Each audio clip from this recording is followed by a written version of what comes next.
Hello students, welcome to online classes by SCM Children Academy.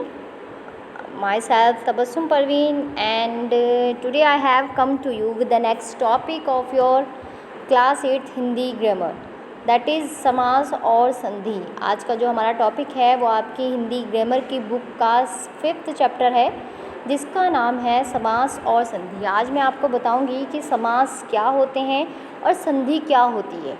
तो देखिएगा, मैं आपको ऑलरेडी लास्ट लाइव क्लास में मैं आपको बता चुकी हूँ, थोड़ा सा आपको मैंने एक ब्रीफ डिस्क्रिप्शन दिया था समास और संधि के बारे में। आज मैं आपको इसकी फुल एक्सप्लेनेशन बताने वाली हूँ, समास किसे कहते हैं। तो अगर देखा जाए, आप नॉर्मल वे में देखा जाए तो दो या दो से अधिक शब्दों के मेल को समास कहते हैं। लेकिन अगर इसकी एक प्रॉपर डेफिनेशन देखें तो दो शब्द या पद मिलकर, यानी दो शब्द या पद मिलकर एक नए सार्थक शब्द की रचना करते हैं। जब दो शब्द या दो पद एक साथ मिल जाते हैं और एक नया सार्थक शब्द बनाते हैं, उस नए शब्द को समास कहा जाता है।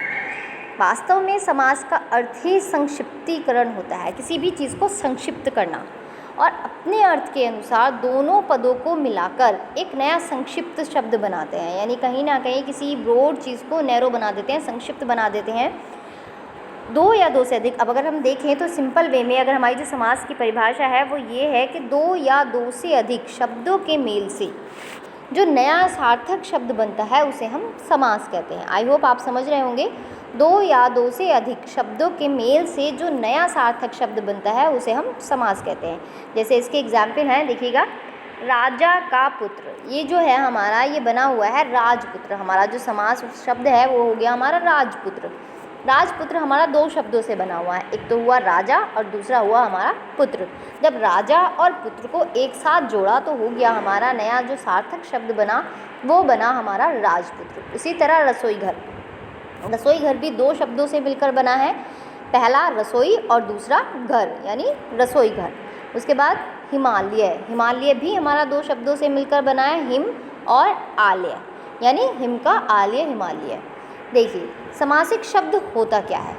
ऐसे शब्द जो समास के नियमों से बनते हैं उन्हें समासिक शब्द कहते हैं। ये तो हुआ हमारा समास और ये हमारा समासिक शब्द। इसमें कोई ज़्यादा डिफरेंस नहीं है। जो शब्द समास के नियमों से बनते हैं, यानी समास के नियमों का पालन करते हुए जो शब्द हम नए बनाते हैं उन्हें हम समासिक शब्द या समस्त पद कहते हैं। इट मीन्स ये जो हमारा शब्द दिख रहा है आपको हिमालय, ये हुआ हमारा समस्त पद या समासिक शब्द। अब देखते हैं, इसमें समास में दो पद होते हैं। आपके समास में कितने पद होते हैं? दो पद होते हैं। एक होता है पूर्व पद और दूसरा होता है उत्तर पद। देखिए, किसी समासिक शब्द के पहले पद को पूर्व पद और बाद वाले पद को उत्तर पद कहा जाता है। समझ रहे हैं आप? अभी मैंने आपको बताया कि जब दो या दो से अधिक शब्दों के मेल से एक नया सार्थक शब्द बनता है उसे हम समास कहते हैं। जैसे एक हमारा नया शब्द है गंगा जल। तो देखिए, गंगा जल हमारा दो शब्दों से मिलकर बना है, पहला हुआ हमारा गंगा और दूसरा हुआ जल। अभी हम बात कर रहे हैं पूर्व पद और उत्तर पद की। तो जो शब्द पहले है, जैसे गंगा, ये पहले है तो इसे हम कहेंगे पूर्व पद, और जो शब्द हमारा बाद में है जैसे जल, ये हुआ हमारा उत्तर पद। समझ रहे हैं आप? जो शब्द यानी समासिक शब्द में जो पद पहला पद होता है उसे हम कहते हैं पूर्व पद और जो पद बाद का होता है उसे हम कहते हैं उत्तर पद। ये बात ध्यान रखेंगे, क्योंकि पूर्व पद और उत्तर पद के आधार पर ही हम समास को समझ सकते हैं। समास के जो प्रकार हैं उसका जो क्लासिफिकेशन किया गया है वो हम पूर्व पद और उत्तर पद के आधार पर ही समझ सकते हैं। तो आइए देखते हैं कि समास कितने प्रकार के होते हैं। आई होप कि आपको समास क्या होता है ये समझ आ गया होगा। अब देखते हैं कि समास कितने प्रकार के होते हैं। जब आप इनका क्लासिफिकेशन करेंगे, इनको पढ़ेंगे, तो ये आप बहुत अच्छे से समझ सकते हैं। मेनली हमारे जो समास होते हैं वो हमारे 6 टाइप्स के होते हैं। कितने टाइप्स के होते हैं? 6। पहला हुआ हमारा तत्पुरुष समास, कर्मधारय समास, बहुव्रीहि समास, द्विगु समास, द्वंद्व समास और अवयवी भाव समास। अब देखिए, ये हमने 6 टाइप्स ऑफ क्लासिफिकेशन तो कर दिया, लेकिन अब हम इनको पहचानेंगे कैसे, इनको हम रिकॉग्नाइज कैसे करेंगे कि कौन सा तत्पुरुष है, कौन सा कर्मधारय है। तो आइए इनको देख लेते हैं कि कैसे हम इनकी पहचान कर सकते हैं। फर्स्टली हमारा जो समास है वो है तत्पुरुष समास। तत्पुरुष समास की डेफिनेशन, यानी अगर आप देखें, जिस समास में उत्तर पद प्रधान होता है। अभी मैंने आपको बताया कि समासिक पद में 2 पद होते हैं, यानी जो हमारा समस्त पद होता है या समासिक शब्द होता है उसमें 2 पद होते हैं, पहला पूर्व पद और दूसरा उत्तर पद। तो जिस समास में उत्तर पद प्रधान हो, उत्तर पद प्रधान यानी जो बाद वाला जो पद है वो मेन हो, तथा पूर्व पद गौण हो। पूर्व पद गौण यानी जो पहला वाला पद है वो ज़रूरी है, क्योंकि दोनों पदों को मिलकर ही हम समास बनाएंगे, लेकिन जो हमारा बाद का पद है उत्तर पद वो हमारा मेन है, उसके आधार पर ही हमारे पूरे समासिक शब्द का अर्थ निकल कर आ रहा हो, और पूर्व पद हमारा केवल उसके लिए एक कॉम्प्लीमेंट्री हो, गौण हो, उसका हेल्पर हो, उसे हम तत्पुरुष समास कहते हैं। जैसे हमारा पहला समासिक पद है हमारा राजपुत्र। देखिए राजपुत्र में राज हमारा पूर्व पद है और पुत्र हमारा उत्तर पद है। इसमें पुत्र हमारा प्रधान है। क्यों? क्योंकि इससे पता चल रहा है कि राजा का क्या है, पुत्र, राजा का पुत्र, तो पुत्र जो हुआ वो इसमें प्रधान है, इसलिए इसे हम तत्पुरुष समास कहते हैं। जैसे दूसरा है हमारा, दूसरा समास है, ये समास समस्त पद है हमारा तुलसीदास कृत। सो तुलसीदास कृत, देखिए इसमें तुलसीदास हमारा क्या है, पूर्व पद है और कृत हमारा उत्तर पद है, तो कृत हमारा प्रधान है, क्योंकि तुलसीदास तो लिखा हुआ है, लेकिन तुलसीदास का क्या लिखा हुआ है, तुलसीदास की कोई संपत्ति है या तुलसीदास की कोई रचना है, तो ये हमें जो ज्ञान हो रहा है ये हमें कृत शब्द से हो रहा है, यानी तुलसीदास द्वारा कृत, तुलसीदास द्वारा लिखा हुआ, तुलसीदास द्वारा रचित किया हुआ, तो कृत जो हुआ वो हमारा उत्तर पद हुआ। यानी मैं अगर देखा जाए तो वो पद उत्तर पद मतलब प्रधान इसलिए बोला गया है क्योंकि जिस पद से पूरे समस्त पद का सार निकल कर आ रहा है, अर्थ निकल कर आ रहा है, उसे हम कहेंगे प्रधान पद। तो तत्पुरुष समास की आप परिभाषा अच्छे से समझ लीजिएगा। जिस समास में उत्तर पद प्रधान होता है और हमारा जो पूर्व पद है वो गौण होता है, उसे हम तत्पुरुष समास कहते हैं।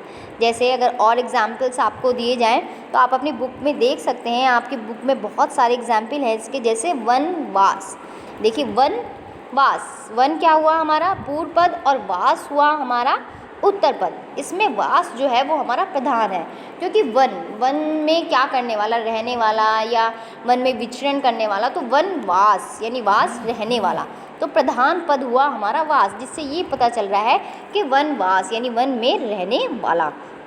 अब अगर विभक्तियों के आधार पर तत्पुरुष के हम भेद जाने तो विभक्तियों के आधार पर आपने देखा, विभक्ति यानी जो हमारे कारक होते हैं, उन कारक चिन्हों के आधार पर हमारे तत्पुरुष समास के 6 भेद होते हैं।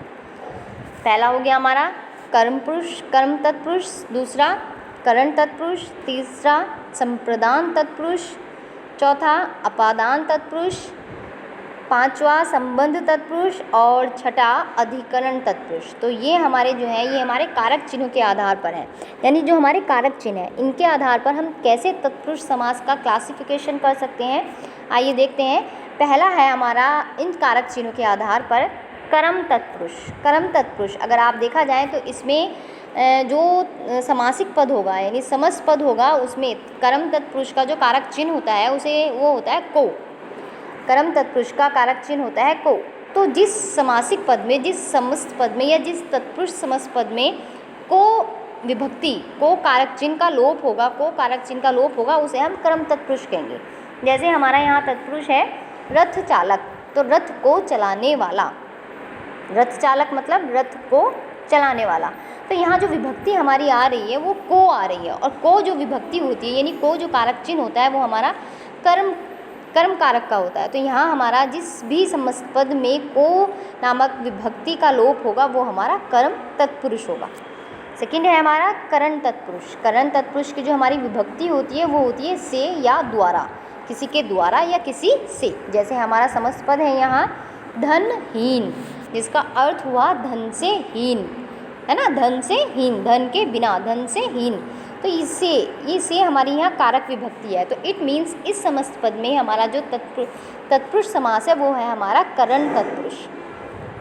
उसके बाद हमारा तीसरा आता है संप्रदान तत्पुरुष। संप्रदान तत्पुरुष देखिए, संप्रदान तत्पुरुष जैसे रसोई घर, रसोई घर हमारा ऑलरेडी एक समस्त पद है, और रसोई घर यानी रसोई के लिए घर, तो के लिए जो विभक्ति है वो हमारी संप्रदान में आती है। जो हमारा संप्रदान कारक होता है उसमें इस विभक्ति का प्रयोग किया जाता है के लिए। तो जिस समस्त पद में के लिए विभक्ति का लोप होगा वो हमारा संप्रदान तत्पुरुष होगा। उसके बाद आता है अपादान तत्पुरुष। अपादान तत्पुरुष जैसे जिस विभक्ति में किसी चीज़ से अलग होना। अपादान का मतलब है से, है ना, अपादान से, इसमें जो चिन्ह विभक्ति होती है वो से होती है। यहाँ करण तत्पुरुष में से, किसी चीज़ से या किसी चीज़ के द्वारा, और अपादान में होती है किसी चीज़ के बिना, जैसे पथ से भ्रष्ट, यानी पथ से भ्रष्ट हुआ। तो यहाँ जो हमारी विभक्ति है वो से यहाँ विभक्ति का लोप हो रहा है। तो यहाँ जो हमारा समस्त पद का अगर हम क्लासिफिकेशन करें तो ये पथ भ्रष्ट हमारा अपादान तत्पुरुष है। उसके बाद आता है हमारा संबंध तत्पुरुष। संबंध तत्पुरुष, संबंध में आप जानते ही हैं जो संबंध कारक होता है उसमें किसी से किसी दूसरे का संबंध बताया जाता है। जैसे राजसभा, राजा की सभा। तो जब किसी का संबंध बताते हैं तो जो विभक्तियाँ होती हैं, विभक्ति चिन्ह होते हैं, वो होते हैं का, की, के। तो उसी तरह राजा की सभा, यहाँ हो गया राजा की सभा, तो की हमारा क्या हुआ, ये संप्रदान हमारा, जिससे हमारा संबंध है, जिससे हमारा दोनों पद के मध्य संबंध का व्याख्या हो रही है। तो राजा की सभा, यहाँ हुआ हमारा संबंध तत्पुरुष। उसके बाद आता है अधिकरण तत्पुरुष। अधिकरण तत्पुरुष यानी जैसे नगर वास, अर्थात नगर में, अधिकरण की जो हमारी विभक्ति होती है कारक की, वो होती है में या पर। जैसे नगर में वास करने वाला, नगर में वास। तो यहाँ नगर में यानी में विभक्ति का यहाँ हमारा लोप हो रहा है, तो में विभक्ति आती है हमारी अधिकरण कारक में। इस प्रकार ये जो हमारा तत्पुरुष है इसका क्लासिफिकेशन होता है अधिकरण तत्पुरुष। तो आई होप कि आपको ये जो तत्पुरुष समास है ये समझ आ गया होगा। तत्पुरुष समास किसे कहते हैं और तत्पुरुष समास के विभक्ति चिन्हों के आधार पर कितने भेद होते हैं और उनको हम कैसे समझ सकते हैं।